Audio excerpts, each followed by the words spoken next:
Price lot. எல்லாருக்கும் சோத்திரம். பிரியமானவர்களே, ஜீசஸ் சைட்டு குவாலிட்டி வழியாக பார்க்குற என் சகோதர சகோதரிகளுக்காக கத்தரை சோத்திருக்கிறேன். கிட்டத்தட்ட ஒரு 4 நாளாக போடவே இல்லை வீடியோ. ஆமாம், 15ஆந்தேதி லாஸ்ட்டுன்னு நினைக்கிறேன். அதுக்கப்புறம் இன்றைக்கி இத்தனை நாள் ஆயிடுச்சு. கத்தருக்கு சோத்திரம். ஏன் இதை மனசு ரொம்ப எனக்கு கஷ்டமாக இருந்துச்சு, போட முடியலேன்னு சொல்லி. சில சூழ்நிலைகள் இது ஏதோ ஒரு பணம் சம்பாதிக்கவோ அல்லாட்டா பேர் வாங்கவோ புகழ் வாங்கவோ அல்ல. கொடுத்தா ஆண்டவர் கொடுத்தா நான் வாங்கிப்பேன். நான் கொடுத்தாலும் சோத்திரம், கொடுக்காவிட்டாலும் சோத்திரம். அவர் மெய்யான தேவன், அவர் உண்மையானவர், பெரியவர். அவர் பிரியமானவர்களே, இந்த யூடியூப் ஓப்பன் பண்ணது காரணமே என்னென்னா, நீங்கள் ஜீசஸ் சைட்டு கால் யூடியூப் வழியில் நீங்கள் அதில் பார்த்தீங்கன்னா வீடியோவில் கடைசி காலத்தை குறித்து நான் சொல்லியிருப்பேன். அதுக்காகவே நான் ஆண்டவர்கிட்ட ஜெபிச்சிட்டே இருந்தோம். என் பையன் எடிட்டர், ஒரு பெரிய எடிட்டர். ஆனாலும் நான் அதை போனேன்னா ஈஸியாக நான் வீடியோ என்ன பண்ணேன், யூடியூப் சேனல் ஓப்பன் பண்ணி நான் பண்ணியிருக்கலாம். ஆனால் ஜெபிச்சிட்டே இருந்தேன். ஆண்டவர் அவன் மூலியமாக தான் அதை ஓப்பன் பண்ணி அதை கிருபை செய்த. சடனாக அது நடந்துச்சு. பிரியமானவர்களே, கடைசி காலத்தை குறித்து நான் சொல்லணும்னுட்டு சபையில் யாரும் கேட்குறதில்ல, நிறைய பேர் பார்க்குறதில்ல, அப்படியான்னு கேட்குறதில்ல. அது தெரிஞ்சுக்கிட்டு அதை ஆராய்ச்சி பண்ணால் கூட பரவாயில்ல, சுத்தமாக கேட்கவே மனசில்லை. அதுக்காக நான் ஜெபிச்சது உண்டு. சரி, கேட்குறவங்க கேட்கட்டோமே அப்படி சொல்லி தான் நான் அந்த யூடியூப் சேனலுக்காக ஜெபிச்சுட்டு இருந்தேன். ஆண்டவர் கிருபை செய்தார். ஆனால் அதுக்கு அவ்வளோ தடை. இந்த சின்ன விஷயம், அதாவது எப்படி சொல்கிறது, பெரிய ஊழியம் கிடையாது, இது ஒரு சின்ன ஊழியம். இதுக்கே அவ்வளோ தடைகள் பாருங்கள், அவ்வளோ தடைகள். செபித்து கொள்ளுங்கள், கர்த்தர் ஆசீர்வதிப்பார். இன்றைக்கி இயேசு குறித்து நம்ம பார்க்க போகிறோம்.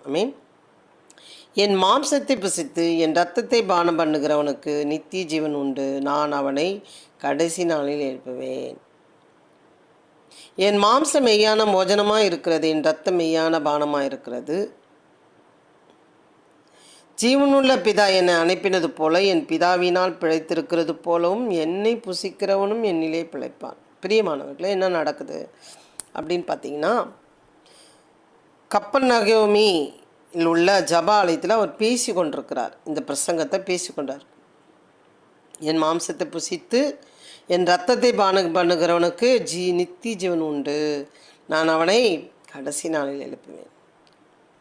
இந்த பானம் பண்ணுகிறவனும் அவருடைய மாம்சத்தை புசிக்கிறவனும் யாராக இருப்பான்னா கிறிஸ்தவனாக இருப்பான். கிறிஸ்து மரிக்கிறதுக்கு முன்னாடி சொல்லுகிற வார்த்தை, என் மாம்சத்தை புசிக்கிறேன்.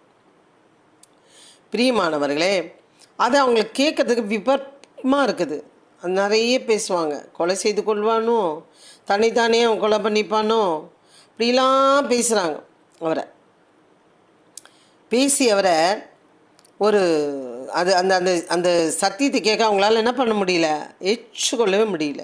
என் மாம்சம் மெய்யான போஜனமாக இருக்கிறது, என் ரத்தம் மெய்யான பானமாக இருக்கிறது. எப்படி சாப்பிட முடியும் ஒரு மனுஷனோட சரீரத்தையும் ரத்தத்தையும் அப்படின்னு சொல்லி அவங்க என்ன பண்ணுறாங்க, யோசிக்கிறாங்க. ஒரு ஆடு பலி கொடுத்தா அதை என்ன பண்ணுறோம், சாப்பிடுகிறோம். ஆனால் இது எப்படி செய்ய முடியும் அப்படின்ற ஒரு எண்ணங்களோடு அவங்க என்ன பண்ணுறாங்க, பேசுகிறார்கள். அப்போ ஜீவனுள்ள பிதா என்னை அனுப்பினது போலவும் நான் பிதாவினால் பிழைத்திருக்கிறது போலவும் என்னை புசிக்கிறவனும் என்னாலே பிழைப்பான். அந்த மாதிரியின்படி நம்ம வாழ்கிறதுனால எத்தனை நன்மைகள், நான் அதை சொல்லணும்னா நிறைய சாட்சிகள் இருக்குது. அப்போ நானும் அதில் ஒரு நன்மை பெற்றிருக்கிறேன். மாதிரி திராட்சை ரசமும் அந்த அப்பத்தையும் கொடுக்குறாங்க, அது ஒரு மாதிரி. நிஜமாலுமே மாம்சத்தையோ ரத்தத்தையோ சாப்பிடலை, அது ஒரு மாதிரி தான் வைத்துட்டு தான் போனார் அவர். அது வசனம், பார்க்க போகிறோம். என்னை புசிக்கிறவனும் என்னிலே பிழைப்பான். வானத்தில் இறங்கின அப்பம் இதுவே, அவரை சொல்லிக்கிற நான் தான். இது உங்கள் பிதாக்கள் புசித்த மன்னாவை போல் அல்ல, அவர்கள் மரித்தார்களே. இந்த அப்பத்தை புசிக்கிறவனோ என்றென்றைக்கும் பிழைப்பான் என்றார். அவங்க வானத்து மன்னாவை, தூதர்கள் சாப்பிடுகிற மன்னாவை சாப்பிட்டார்கள். ஆனால் அந்த மன்னா யாருன்னா இயேசு கிறிஸ்து. அதுதான் வானத்தில் இறங்கின அப்பம் இதுவே. கப்பர்நகோமில் உள்ள ஜெப ஆலயத்தில் அவர் உபதேசித்திருக்கையில் இவைகளை சொன்னார். அப்போ இதை பேசும்போது அவங்களுக்கு என்ன பண்ணது, ஏற்றுக்கொள்ள முடியல. அப்போ பாருங்கள், அவருடைய சீஷரில் அநேகர் இவைகளை கேட்ட பொழுது, இது கடினமான உபதேசம், யார் இதை கேட்பார்கள் என்றார்கள். சீஷர் கூட இருக்கிறவங்க இடர்றாங்க. அவருடைய சீஷரில் அநேகர் இவைகளை கேட்ட பொழுது, இது கடினமான உபதேசம், யார் இதை கேட்பார்கள் என்றார்கள். அப்போது சீஷர்கள் அதை குறித்து முறுமுறுக்கிறார்கள் என்று இயேசு தமக்குள்ளே அறிந்து அவர்களை நோக்கி, இது உங்களுக்கு இடரலாக இருக்கிறதோ? இந்த செய்தி, இந்த வார்த்தை, இந்த வசனம் இடரலாக இருக்கிறதோ? மனுஷகுமாரன் தாம் முன்னிருந்த இடத்துக்கு ஏறி போகிறதை நீங்கள் காண்பீர்களானால் எப்படி இருக்கும்? இதை கேட்குறதுக்கே உங்களுக்கு எப்படி இருக்குது, இடரலாக இருக்கிறது. நான் மறிக்க போகிறேனே, மாதிரி வைக்க போகிறேனே, நான் மேலே எடுத்து கொள்ளப்படும் பொழுது நீங்கள் பார்க்க போகிறீங்களே, என்ன பண்ண போகிறீங்க? ஆவி உயிர்ப்பிக்கிறது மாம்சமானது ஒன்றுக்கும் உதவாது. ஆவியை உயிர்ப்பிக்கிறது மாம்சமானது ஒன்றுக்கும் உதவாது. நான் உங்களுக்கு சொல்லுகிற வசனங்கள் ஆவியும் ஜீவனும் இருக்கிறது, ஜீவனாகவும் இருக்கிறது. அவர் வசனத்தை ஒப்பிட்டு சொல்லுகிறார். நான் உங்களுக்கு சொல்லுகிற வசனங்கள் ஆவியும் ஜீவனமாகவும் இருக்கிறது. ஒருவன் என் பிதாவின் அருளை பெறாவிட்டால் என்னிடத்தில் வரமாட்டான் என்று இது நிமித்தமே உங்களுக்கு சொன்னேன் என்றார். நீங்கள் மாதிரியின்படி நீங்கள் அதை எடுத்து கொள்ளும் பொழுது நீங்கள் என்னோட பிள்ளைகளாக மாறுவீர்கள், பிதாவினுடைய பிள்ளைகளாக மாறுவீர்கள். ஒருவன் என் பிதாவின் அருளை பெறாவிட்டால் என்னத்துக்கு வரமாட்டான் என்று இது நிமித்தமே உங்களுக்கு சொன்னேன் என்றார். அவர் அருள் பெற வேண்டும். நம்ம நிறைய பேருக்கு ஜெபிக்கிறோம், டார்ச்சர் பண்ணுறோம், ஐயோ பல்லவத்தை இழந்துடாத வந்துரு அப்படின்றோம். அவங்க என்ன பண்ண மாட்டாங்க, கேட்க மாட்டாங்க. அப்போ இங்கே என்ன நடக்குதுன்னா, பிதாவின் அருளை பெறாவிட்டால் அவள் இயேசுவிடத்தில் வரமாட்டான். இது நிமித்தமே உங்களுக்கு சொன்னேன் என்றார். இந்த கடினமாக இருக்குது, கடினமாக இருக்குது, எல்லாமே கடினமாக இருக்குது. கிறிஸ்துவ வாழ்க்கை நாலா பக்கம் இடி, வீட்டில் இடி, ஊழியத்தில் இடி, சொந்தங்கள் மத்தியில் இடி, ஃப்ரெண்ட்ஸுங்க மத்தியில் இடி, வேலையில் இடி, சாதாரணம் அல்ல. மெத்த படுக்கை, பூவில் செய்த மெத்த கிடையாது, முள் படுக்கை தான். பிரியமானவர்களே, அவருடைய அருள் இல்லாவிட்டால் அவரிடத்தில் வரமாட்டான். இது முதல் அவருடைய சீஷர்கள் அநேகர் அவருடனே கூட நடவான் பின்வாங்கி போனார்கள். கடினமாக இருக்குது, உபதேசம் கடினமாக இருக்குது, கேட்க முடியல. மாம்சத்தை சாப்பிடுன்றாரு, ரத்தத்தை பானம் பண்ணுவான்றாரு, அப்போ தான் பிதாவினிடத்தில் வருவான்றாரு. என்ன அப்படி இடரில் விழுகிறார்கள்.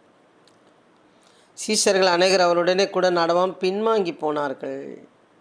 அப்பொழுது இயேசு 12 நோக்கி, நீங்களும் போய்விட மனதாக இருக்கிறீர்களோ என்றார். இன்னைக்கு உபதேசங்கள் ஒரு சின்னதாக ஒரு வார்த்தை கேட்டாலோ இல்லை ஒரு சுட்டி காமிச்சாலோ, இங்கே சுட்டி காமிக்கிறதெல்லாம் நிறைய இருக்குது, பார்க்கலாம் டைம் இருந்தால். அதை காமித்தாலோ திருந்த வேண்டும், அவர்களும் தப்பிக்க வேண்டும், அவர்களும் ஒரு கடினமான இருதிலேருந்து நல்லா வர வேண்டும், இருளிலிருந்து வெளிச்சத்தில் வர வேண்டும், அவங்க மனது மாற வேண்டும், அவங்களோட இருதயம் சிந்தை மாற வேண்டும் என்பதற்காக எதையோ சுட்டி காமித்து பேசும் பொழுது இடறி விழுகிறார், பின்வாங்கி போகிறவர்களாக இருக்கிறார்கள். இப்போ பாருங்கள், அவர் கேட்குறாரு. அப்பொழுது இயேசு 12 நோக்கி, நீங்களும் போய்விட மனதாக இருக்கிறீர்களோ என்றார். சும்மா வந்தவங்களும் ஓடி போயிட்டாங்க, ஆனால் 12 பேர் என்ன பண்ணுறாங்க, இருக்கிறாங்க. சீமோன் பேதுரு அவருக்கு பிரத்யுத்தரமாக, ஆண்டவரே, யாரிடத்தில் போம்? நித்திய ஜீவன் வசனங்கள், நித்திய ஜீவ வசனங்கள் உம்மிடத்தில் உண்டே. அந்த நித்திய ஜீவன் தாங்க மாம்சமும் இரத்தமும். அதை பானம் பண்ணும் பொழுது நீங்கள் என்ன பண்ணுவீங்க? நீங்கள் என்னை புசிக்கிறவனாலே பிழைப்பீர்கள், என்னை புசிக்கிற எவனும் என்னாலே பிழைப்பான். அப்படி புசிக்கும் பொழுது என்ன பண்ணுறாங்களாம், கடைசி நாட்களிலே எழுப்புவாராம். அது ஒரு உடன்படிக்கை, இரத்த உடன்படிக்கை. எப்படி ஒரு கணவன் மனைவி திருமணம் பண்ணி சேரும் பொழுது ரத்தம் சிந்தப்படுகிறதோ, ஒரு ஆடோ மாடோ கோழியை பலியிடும் பொழுது ரத்தம் சிந்தப்படுகிறதோ, அதைப்போல் ஒரு உடன்படிக்கை. அவர்தான் மெய்யானவர் என்று நம்ம அறிந்து அதை பானம் பண்ணும் பொழுது அவர் உடன்படிக்கையை அவரோட உடன்படிக்கை செய்கிறவராக இருக்கிறோம். நித்திய ஜீவன் வசனங்கள் உம்மிடத்தில் உண்டே, நீர் ஜீவனுள்ள தேவனுடைய குமாரனாகி கிறிஸ்து என்று நாங்கள் விசுவாசித்து அறிந்தும் இருக்கிறோம் என்றார். அவ்வளோ ஒரு வெளிப்பாடு பேதுருக்கு, அவ்வளோ ஆண்டவர் மேலே அன்பு, அவ்வளோ அன்பு. அவன் யார் என்று என்ன பண்ணிட்டான், அறிந்து கொண்டான். இன்றைக்கு நிறைய பேர் இயேசு எனக்கு தெரியும் அறிந்து இடறுகிறார்கள், விழுகிறார்கள், மற்றவர்கள் விழுகிறதுக்கு அவர்கள் காரணமாக இருக்கிறார்கள். பிரியமானவர்களே, நாம் யாராக இருக்கிறோம்? ஒருவன் அதுதான் என்று சொல்கிறாரு, ஒருவனுக்காக சிநேகிதன் தன் ஜீவனை கொடுக்கிறது ஒரு பெரிய விஷயம். அது பெரிய விஷயமாக இருக்கிறது. கொடுக்கலாம், ஒரு வேளை கொடுக்கலாம். ஆனால் உலகத்துக்கே அந்த ஒரே மனித நிமித்தம் பாவமன்னிப்பிழந்து விடுதலையாக இருக்கிறது. அந்த உடன்படிக்கையிலே வரும் பொழுது பரலோக ராஜ்யத்துக்குரியவர்களாக மாறுவார்கள். கடைசி நாட்களில் அவர் எழுப்புகிறவராக இருக்கிறார். பிரியமானவர்களே, கவனமாக நம்ம இருப்போமானால் கர்த்தர் யார் என்று அறிந்து கொள்ளுவோம். நீங்கள் யாராக இருக்கிறீர்கள்? நித்திய ஜீவ வசனங்கள் உம்மிடத்தில் உண்டே என்று பேதுரு சொன்னது போல அவர் நித்திய ஜீவன் அவருக்குள் இருக்கிறது. அவருக்குள் வரும் பொழுது நமக்குள்ளே ஒரு நித்திய ஜீவன் உண்டாகும். அந்த ஜீவனை இழந்து விடாதீர்கள். அது இல்லாவிட்டால் பரலோக ராஜ்யத்தை மிஸ் பண்ணி விடுவீர்கள்.